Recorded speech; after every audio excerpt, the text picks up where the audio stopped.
Hello dear students, welcome to paramedical science classes by Ranjana ma'am. I hope कि आप सब बहुत अच्छे होंगे एंड शायद आपको कॉलेज से नोटिफिकेशन मिल चुकी होगी कि एग्जाम शेड्यूल डिक्लेयर हो चुका है।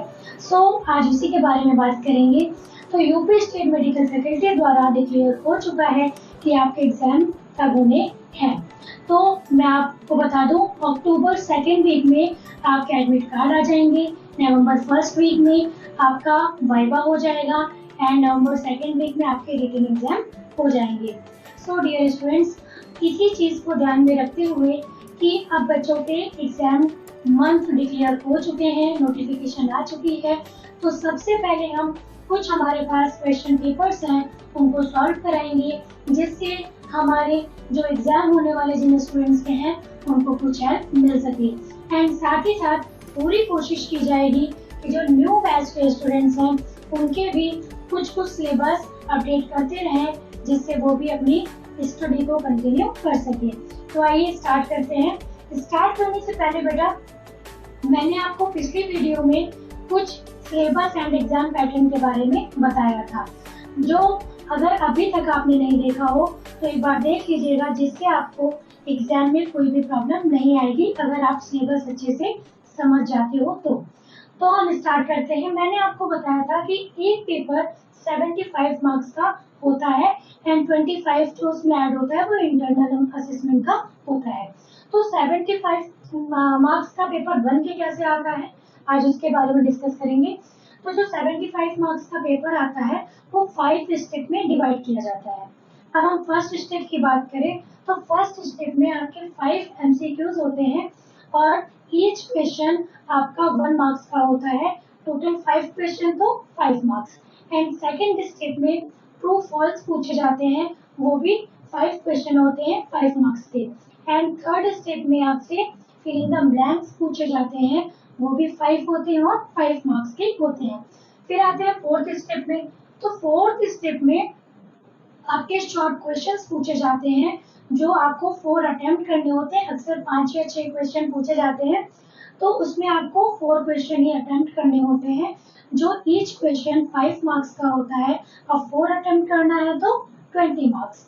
एंड लास्ट फिफ्थ स्टेप में आते हैं, तो वहां पे आपको 4 लॉन्ग क्वेश्चन अटेम्प्ट करने होते हैं। ईच क्वेश्चन 10 मार्क्स का होता है। टोटल आपका 40 मार्क्स हो गया। एक बार और देख लेते हैं। 5 मार्क्स का आपका पूछा जाएगा MCQs, 5 मार्क्स का आपका पूछा जाएगा fill in the blanks, 5 marks हो गया आपका ट्रू फॉल्स एंड 20 मार्क्स के शॉर्ट क्वेश्चन, 40 मार्क्स के लॉन्ग क्वेश्चन। टोटल हो गया आपका 75 मार्क्स। अब हम देखते हैं UP state medical faculty exam 2016 अगस्त। ये यूपी स्टेट मेडिकल फैकल्टी द्वारा एग्जाम कराया गया था 2016 अगस्त में। अभी जो नवंबर में स्टार्ट हो गया, अक्टूबर नवंबर तक होते हैं। डिप्लोमा फर्स्ट ईयर, ये सभी डिप्लोमा पैरामेडिकल से जो पैरामेडिकल साइंस से जितने भी स्टूडेंट फर्स्ट ईयर में है डिप्लोमा, उन सभी के लिए ये क्वेश्चन पेपर है और सभी का एक ही आता है।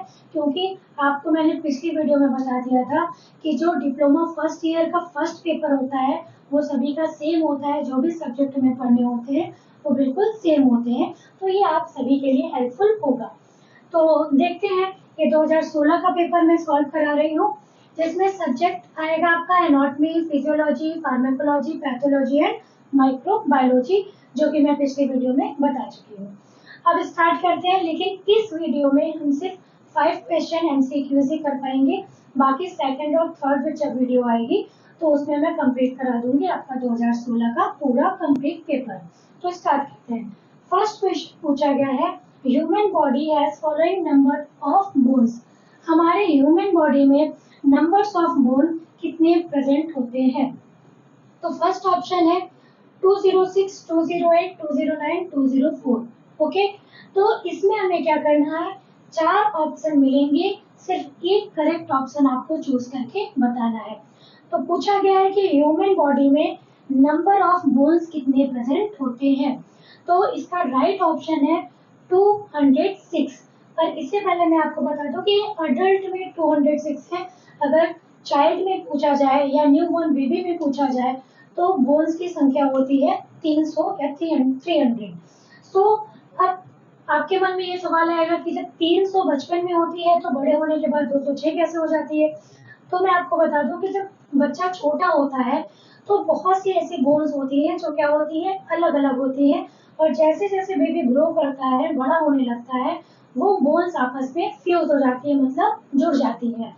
जैसे फॉर एग्जाम्पल ये 5 फिंगर्स से मिली, तो इसमें अगर मैं इन दोनों को क्या कर दूं, जोड़ दूं, फ्यूज कर दूं, तो कितनी बची? 1 2 3 4 फिंगर्स बची। इसी तरह से बच्चे में ज्यादा बोन्स होती हैं, वो धीरे धीरे धीरे धीरे फ्यूज होके कितनी हो जाती हैं? 206।